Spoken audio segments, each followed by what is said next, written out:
What's going on YouTube? Welcome back to another video, and today I've got an Infernoid deck profile. This has been one of my favorite decks to kind of mess with here and there. It's not one of the decks I would recommend trying to buy because it's kind of expensive right now. There are a few cards in the deck that haven't seen reprints in a few years. There are some that haven't even seen a single reprint, kind of like how Raid Raptor Tribute Lanius didn't see a reprint until Ghost from the Past. So this deck is a bit pricey, but if you enjoy the deck profile, please be sure to leave a like down below. Oh, and comment just comment something if you like the deck, if you are new to the channel. And if you're new to the channel, please be sure to hit that subscribe button. We're almost at 100 subscribers. Without further ado, let's get right into the deck profile, shall we? Let me zoom out just a little bit. Alright. Starting us off in the monsters, we have 3 copies of Infernoid Onunku. I'm sorry in advance if I butcher any of the names. The names are a bit weird. So Infernoid Onunku, both it and the other higher level Infernoid have the same summoning condition where you can summon them from your hand or graveyard by banishing 3 Infernoid monsters from your hand or graveyard. But a Nunku, whenever it's summoned, nukes all monsters on the board, and then it can tribute a monster you control to negate a spell or trap. It's also 3,000, 3,000, so if you need a beater, this card is your beat stick. And yeah, another thing about the summoning condition for the Infernoids, all of the Infernoids can only be summoned if all levels and ranks of monsters on your board are 8 or lower. So if you have 8 levels, you can summon another one. But if you have 9 levels, you're SOL, you can't summon anymore. Next, we have 3 copies of Infernoid Deviati. Deviati is the counterpart to a Nunku, but it's 100 attack and defense weaker. It's also got it nukes the opposite of a Nunku this thing Dark Holes, this thing Harpy's Feather Dusters. There we go, simplest way I can put it. And then it's a monster negation by tributing another monster you control. So, pretty good cards. Next up, we've got 3 copies of Infernoid Harmodic. This card has a similar effect to Blue Eyes Alternative White Dragon, where it can target a monster on the field and destroy it. It can't attack.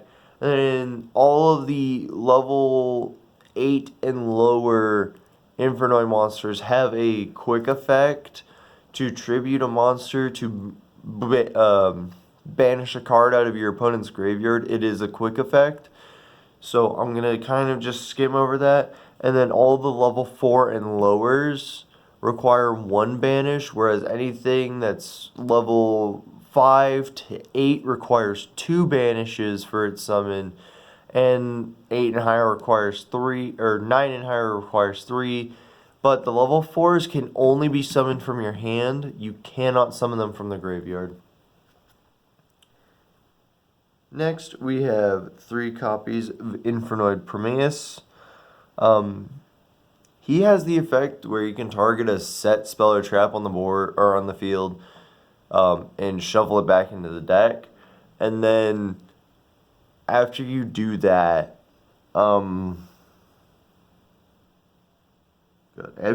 you shuffle, and when you do this, the card you target cannot be activated in response, and then he has the same quick effect to tribute a monster tribute a monster to called by the grave something out of your opponent's graveyard.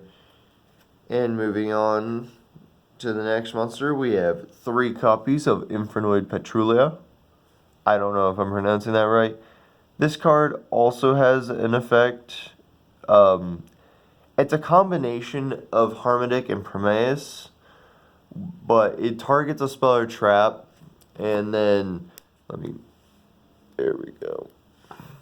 It targets a spell or trap to destroy it, and then it cannot attack the turn you use that effect.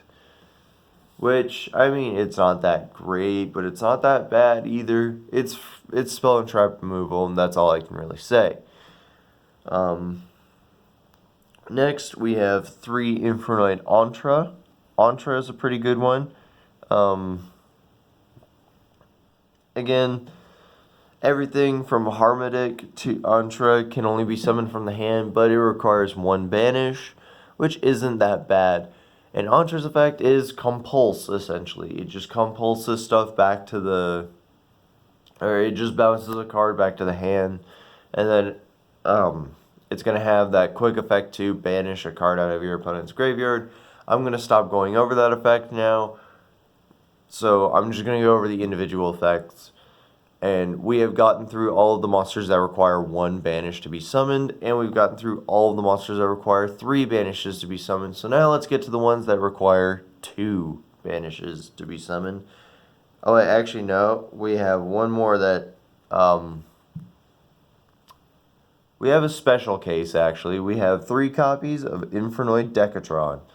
Decatron is the only monster you can normal summon in this deck. This is the only card you're able to normal summon. This card is part of the reason, or well, this is one of the cards that's very pricey right now, along with the Nunku. So, if you plan on building this deck, you don't necessarily need 3 Decatron, but 3 Decatron does help with the strategy I'm going for, which is a link climbing strategy. So, yeah, that's all on you. But if you don't, but Decatron, whenever it's normal or special summoned, can send an Infernoid from the deck to the graveyard, and then it copies the effect of the monster you sent, and it gains levels equal to the monster that you send. So, for example, if you normal summon Decatron and send an Infernoid, a Nunku, this thing would become a level 11 tuner monster. Yes, this is a tuner. And yeah. Which means, yes, you can play Halqifibrax, but I am not playing Halqifibrax. I don't like that card. Next up, we have 3 copies of Infernoid Atondel. Atondel has the effect that after it destroys an opponent's monster by battle, it can attack for a 2nd time in a row. It requires 2 monsters to be summoned from the hand or graveyard. And this is the section of the monsters that we want to focus on the most, because these are your main link materials. The monsters that require 2 monsters to be that banish 2 monsters to summon themselves from the graveyard. These are your main link materials. And their summon effects are not once per turn at all.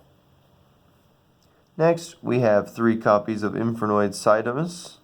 Cydamus has the effect that after damage calc, you can, I believe, oh no, at the end of the battle phase, you banish a card on the field.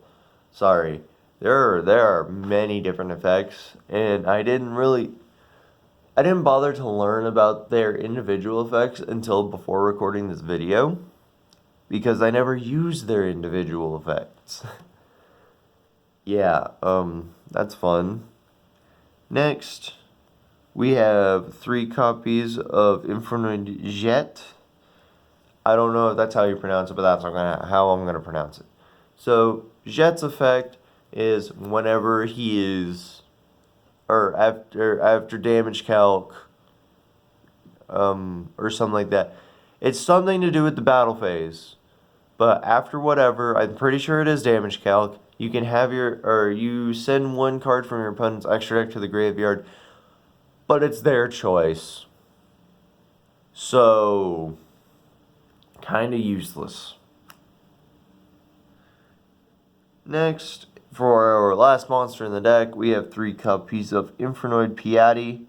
Piatti has the effect where it... What does it do? I can send a random card from your opponent's hand to the graveyard after damage calc in the battle phase. It just kind of sucks that it's a level 5 with 2200 attack that requires 2 banishes. So this is our monster lineup. I'll clear this off and then we'll get right into the spells. Let me get to clean this up. And starting us off with the spells, we have 3 copies of Monster Gate. This card is off the list at 3, so I highly recommend running 3. If you don't know what Monster Gate does, you tribute a monster you control, and then you mill until you hit, or you mill from your deck until you hit a monster that can be normal summoned or set. Hence why Decatron is the only monster in the deck we run that can be normal summoned or set. Other than that, this card is not once per turn at all, and is really, really good. I mean, it sets up your graveyard for what you want to do. You want to link climb. So, yeah, do that. And then we have 2 copies of Void Seer. Void Seer is okay. It's like it's a weird card. It's like Crusadia Power mixed with Return of the Dragon Lords. It's a quick play spell card, which, if you guys watched my Crusadia deck profile, in my opinion, is one of the most versatile card types in the entire game. This card whenever it's activated, you target a Infernoid monster you control. Then it becomes unaffected by literally everything until the end of the turn. And then while this card is in your graveyard, if an Infernoid you control would be destroyed by battle or card effect, you can banish this from the graveyard instead. Next, we are playing 2 copies of Void Imagination. This card is really only good going second, and if you see it, just for that reason, I do have a small side deck. It's not too many cards, but we will cover that before covering the extra deck. But we are running 2 copies of Void Imagination. Void Imagination has the effect that it turns all of your Infernoids into level 1s if their levels are 2 or higher on the field. Which, I mean, cool, I guess. Whatever. But the main effect we're looking at is the fusion effect. You can send it face up from the field to the graveyard, or to fusion summon an Infernoid fusion monster, which there is only one to my knowledge, from your extra deck, by, use the generic spots where Poly sends from. But the reason why I say this is good going second is because if your opponent controls a monster that was summoned from the extra deck and you don't, you can use 6 monsters from your deck. And I'll get into why that's really good as it goes second thing when we get into the extra deck, which we will get into after the small side deck that I have. And for the last card in the main deck, we have 1 copy of Reasoning. You cannot play this deck without Reasoning. This deck is 41 cards in the main deck. That's because you need to play Reasoning. Monster Gate Reasoning, I know there's 4 cards here that hit Decatron, but sometimes you'll end up milling 2 copies of Monster Gate off of 1 Monster Gate, or you'll mill all 3 Monster Gates off of a Reasoning, or you'll mill your Reasoning off of a Monster Gate. That's why I run 4 ways to kind of mill into your Decatron, and that is it for the main deck. Yeah, a lot of monsters, not a whole lot of spells, and literally no traps. So, let's go over the side deck right quick and what's in it. Starting us off with the side deck is 3 copies of Left Arm Offerings. I was running this beforehand because I didn't have 3 copies of Monster Gate previously, so I was running 2 Monster Gate, 3 copies of this, the one reasoning. The reason why I was running this is because if you have 2 or more if you have 2 or more other cards in your hand, you banish your entire hand and search any normal spell from your deck and add it to your hand, and you're locked out of setting cards for the entirety of the turn. It is a hard once per turn, and that's kind of why I moved it to the side deck now that I have 3 copies of Monster Gate. Because in a 41 card list, you'll see Monster Gate every now and then. I just have really bad luck when it comes to drawing cards. And then other cards I have in the side deck are the remaining copy of Void Seer, the remaining copy of Void Imagination, and 1 copy of Card Destruction. Card Destruction was also a really good placeholder for that last Monster Gate, because it could dump your entire hand to the graveyard, draw you a whole new one, and then these obviously, run by preference in the main deck. I only run both of these at 2, but if I need to, I'll probably side out a Void Seer for another Imagination if I'm going second. And the left arm offering you can side in if you feel like you're not seeing your mill stuff enough. But I personally feel like it's not that great anymore to run it, simply because of the fact that it requires you to have it and two plus cards in your hand to use it, which is really bad. And it can be ashed, so I don't want to risk anything unless you know your opponent doesn't have ash. But let's get into the extra deck now. Starting us off in the extra deck is 3 copies of Infernoid Tierra. Now, the reason why I run 3 copies of this thing in the main deck and 2 copies of Imagination in the main deck is because this card has multiple different effects. Its summoning condition is Onunku plus Deviati plus 1 or more Infernoid monsters, and it gains effects based on the different names used. I'm just going to pull the card up so that you guys can see it has 4 different effects. If you use 3 or more names, which is the bare minimum, each player sends 3 cards from their extra deck to the graveyard. That is the only effect you're going to care about getting off, but all the other effects are not bad. Like 5 or more, each player sends top 3 cards from their deck to the graveyard. 8 or more, each player returns 3 cards that are banished back to their graveyards. And then 10 or more, if you somehow use more than 10 names for this thing, I mean, whew, each player sends their entire hand to the graveyard. Infernoid Tierra is an amazing boss monster for this deck. It's 3,400 attack, 3,600 defense. This card is a monster.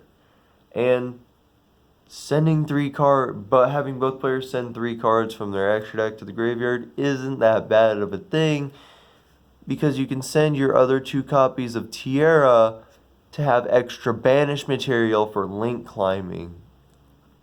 There you go. Pretty good. And then next up, we are playing a Nightmare package of Nightmare Griffin, Nightmare Cerberus, Nightmare Unicorn, and Nightmare Phoenix. Your end board will have all of these. Your end board, typically you want to have all 4 of these monsters on the board that are co-linked. Obviously you're going to want Unicorn up in the extra monster zone, and then Griffin below it with the 2 linked 2s. Right after it, I have these 2 backwards. There we go. Sorry. So yeah, we have Griffin, Unicorn, Cerberus, and Phoenix. The only ones that you can legally run now, because their other 2 monsters are banned. So if you don't know, these all have different effects. Based on when they are summoned, and then their co-link effects are different. Nightmare Griffin has a soft skill drain like effect while it's co-linked, and then whenever it's link summoned, you can discard a card. to target a spell in your graveyard, set it to your side of the field, but it cannot be activated this turn. And then if it was co-linked when you activated that effect, you draw a card. All of them have that exact same discard and draw a card effect, but all their effects vary for what you do when you discard. Unicorn can shuffle a card back into the deck. Cerberus destroys a monster in the main monster zone. And Phoenix destroys a spell or trap. And then, like I said, Griffin has a soft skill drain effect. This card draws you extra cards based on the number of co-linked nightmares. This one prevents, or these two prevent battle and card effect destruction. So, pretty good. Yeah. Having all 4 of them on the board means you draw 4 cards for your draw phase. And your opponent has a skill drain for their special summon monsters, and they can't destroy your stuff by battle or card effect. So, yeah. And then for generic links, we're running. Some of these haven't been updated because I didn't used to have a full extra deck for this deck, and I kind of just made do with what I had. So we've got 1 copy of Gaia Saber, the Lightning Shadow.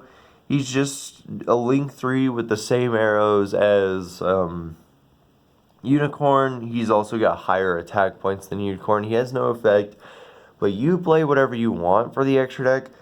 Everything past Gaia Saber and on, you don't have to play, but I'm playing it because it's what I have available.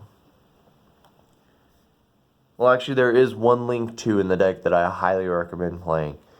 Next, we do have 1 copy of Trigate Wizard, simply because, Trigate Wizard is really good. I know that if it's co-linked with 3 monsters, it's a negate and ban, and it's an Omni Negate that banishes. We run the 1 copy of Proxy Dragon. I do actually use this as part of a combo to get into Griffin, because you can't, it's kind of hard to put 4 of your monsters on the board with different names.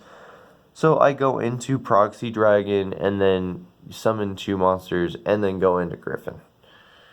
And then this next one I highly recommend playing. Doolittle Chimera. Do not laugh. I know you want to laugh, but this card actually is pretty decent in this deck. It's a fire monster. All of your Infernoids are fire.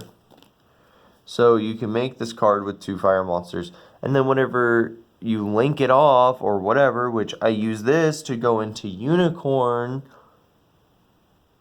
you get to add a fire monster from your graveyard back to your hand, which could be Decatron. And since you normally don't use your normal summon, you can use your normal summon as an extender after you've already made Unicorn, which is really nice to have. Then we have Underclock Taker as another generic link 2. You don't really have to play this. You could probably play another copy of Doolittle Chimera if you really wanted to. Then I'm also playing 1 Avermax, 1 Boral Sword, and 1 Apollosa, just for situations where making the Nightmare Lock just isn't worth it. Hold on, I gotta sneeze. I'm gonna cut right quick. But yeah, that is the extra deck. Let me clear some stuff off, and we will get into the outro. I know I'm doing this right in front of everyone, but it's okay. Okay, let me fix up my main deck a little bit, and I'll be right back. So, if y'all did enjoy this deck profile for my Infernoid Link Climb deck, then please be sure to hit that like button down below. If you're, like I said earlier in the video, if you're new to the channel, please be sure to hit that subscribe button, and comment down below things that you might run in the extra deck. I'm literally running stuff that it doesn't hurt if I send it to the graveyard, like the Underclock and whatever. But yeah, y'all do what you need to do. Well, not what you need to do, but what would be nice to, I don't know how to phrase that. Either way, this is the end of the video. If you watched this far, thank you so much. please be, if you're new and you watch this far, please consider hitting that subscribe button. I upload every Wednesday for the most part, and I will see you all in the next video. Peace.